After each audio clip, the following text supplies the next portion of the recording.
one kid, and we're gonna have how many more? 2. When? After my treatment. What treatment? After my medicine.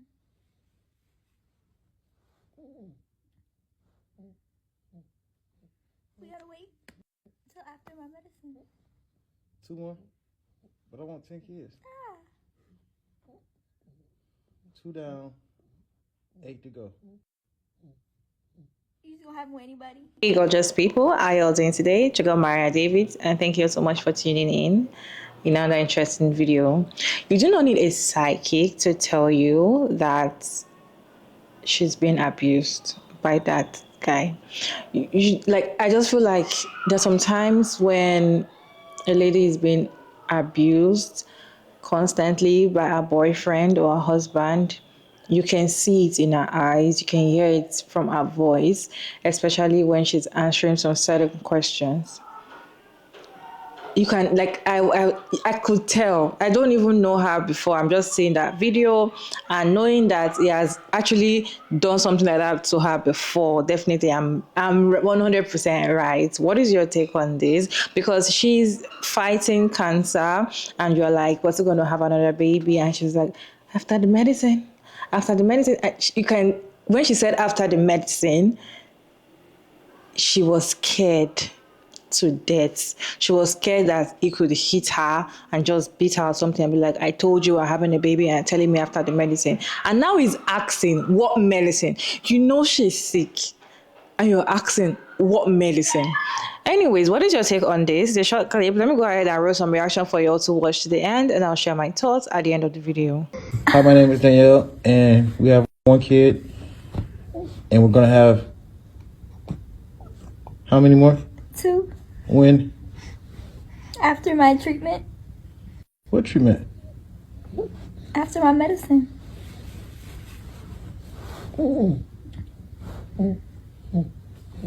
We gotta wait till after my medicine. 2 more? But I want 10 kids. 2 down, 8 to go. You just gonna have with anybody? If you pay attention to her body language, you could tell she's like scared in a way. And the way she has to think before she replies back to him, almost as if she's afraid of his reaction. Almost as if she says the wrong thing, he might just lash out on her and act crazy. And then when he says to her, "Oh, what medication?" You know she has cancer, so you know she's on chemo. And then when you see that she's like, oh, she doesn't really want 10 kids, he's on some basically like, it doesn't matter what you want, it's what I want, and I have the final say at the end of the day. There's definitely something going on behind closed doors that we don't know about, and I think she's staying with him because, you know, she wants to be a family. But given their history of domestic violence that she endured with this man, her baby father, I noticed a lot of things in this video. Also, me being a domestic violence survivor myself, I just wish her the best. Danielle, I want you to know that when I made this video, there was no type of malicious intent at all. When I made this video, it was actually because I was worried and scared for you. You're about 20, 21, I'm 26. Around your age is when I went through my domestic violence situation.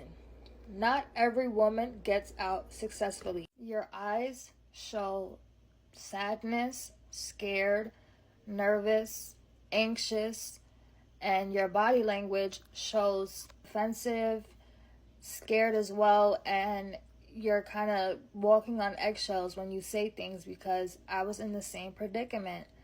I would have to think about what I say before I say it because I was afraid he would lash out if I said something he didn't like. Trust me, I understand. I've been there. We make excuses for them. We defend them. We'll say everything just to not make them look like this bad person that they really are. Once a man puts his hands on you, he's gonna do it again. And I just want you to know, I will continue to pray for you and pray for your recovery, your mental health, and hopefully that you get out this situation, because you deserve better and your daughter deserves better. When? After my treatment. What treatment? Danielle, you are going to catch that cancer's ass outside. What about that? Beat its ass. You are a warrior. You got a whole world behind you who loves you, who is supporting you. If you need anything from anybody, we got your back, girl. You are beautiful. You are strong. You have survived and beat so many different odds. There's no doubt in my mind that you're going to also beat cancer's ass. It breaks my heart to see you like this. I can see the fear and pain in your eyes, but you got this. You got this. You're a warrior. I don't know. How many more? Hi, my name is Danielle, and we have one kid, and we're going to have... How many more? 2. When? After my treatment. What treatment? After my medicine.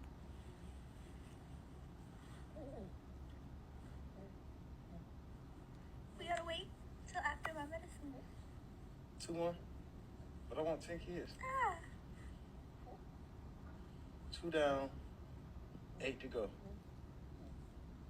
That whole interaction made me extremely uncomfortable, but not as uncomfortable as it made her. Somebody please say bad baby Danielle. We've all seen the viral video of him beating and dragging her, so we know his character. A big red flag that people tend to ignore is men who record you. I'm talking about your boyfriend, your husband. He put that camera in her face to use it against her in the near future and to antagonize her. Putting that camera to her face, asking her to state her name, and to let him know how many children she will swear to give him in the future, despite the fact that she is currently going through cancer treatments. And then to ask her what treatments. You saw that gulp she did? How uncomfortable clearly it is for her to talk about this, and he should know that, and to use that against her in the current moment. What treatment? She couldn't even say it, and she shouldn't have to. Her uncomfortable laugh to just, brush it off. And when she says medicine after my medicine, he doubles down and says, well, I want 10 kids. Yeah, I'm gonna need more women to realize that the majority of these men that have kids are not having children to create a family, but to control you. To have access to your assets, whether that's your physical body, your emotional ties, your connections, or your money if you're a woman like Bad Baby who is successful and has wealth. Listen, I just posted a video yesterday about this same situation with another influencer couple. And I posted a year ago a video that went viral about another couple saying, yeah, these narcissistic men play by the same rules, the same rule book. Unfortunately, these young women can't see what we see. And these men are master manipulators, and these girls think that this is love. Or they feel trapped in their situation. All we can do is hope for the best that she gets out of this. Ladies, when a guy hits you for the very first time, when he slaps you for the very first time, he will do it again if you don't leave. If he can hit you and you stay, you accept. It's more or less like I am accepting the fact that you can continue beating me. Forget the fact that they are going to apologize and tell you it's the devil's work. Make it feel like, oh, it is not their fault. We're not thinking straight. They do not understand how all of this happened and all of that. For a man to hit you first or hit you for the very first time and he apologizes and you accept, is going to hit you again. From that video, to be honest, I don't know who those people are, but I found out that she's actually quite popular, right? I can tell that she's been abused. And there's one thing about women that have been abused, they're afraid of their life because the guy must have, put a lot of fear in them, make them feel like if you tell anybody that I do these things to you, I'm going to do so things, I'm going to unalive your family, I'm going to withdraw so many things from you, I will not talk to you again. They make it look like when you go tell people that this is what they are doing to them, that they are going to feel alone and they're going to be alone in life. And because they don't want to feel alone, they're afraid that nobody might understand them more than their boyfriend or their husband. So they tend to put those emotions and lie to people that nothing like that is happening. I feel like when women are abused and they are keeping it to themselves. They don't want to talk about it. They don't want to, or they are lying about it. That abuse is even worse than when they come and talk about it. Because I feel like that abuse is worse. Like, it is so much. Because, and when, let's even talk about having kids when your partner is battling with cancer. How is that? Is that supposed to be encouraging for her to be able to fight harder because she can get pregnant again?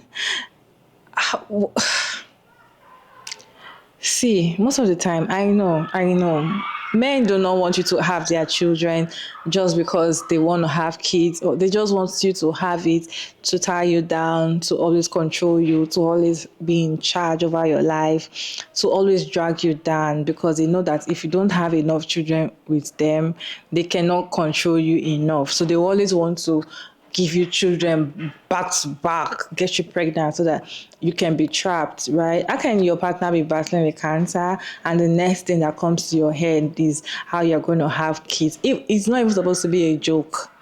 How it is not enough, how you're going to have more. And she's telling you after the medicine, and you're like, what medicine? Meaning, I can still get you pregnant now that you have cancer. It's a... You all, what is your take on this conversation? It's a short clip and decided to share with you all today. Can you share your thoughts down in the comment section respectfully? And I'll see you all in my next video.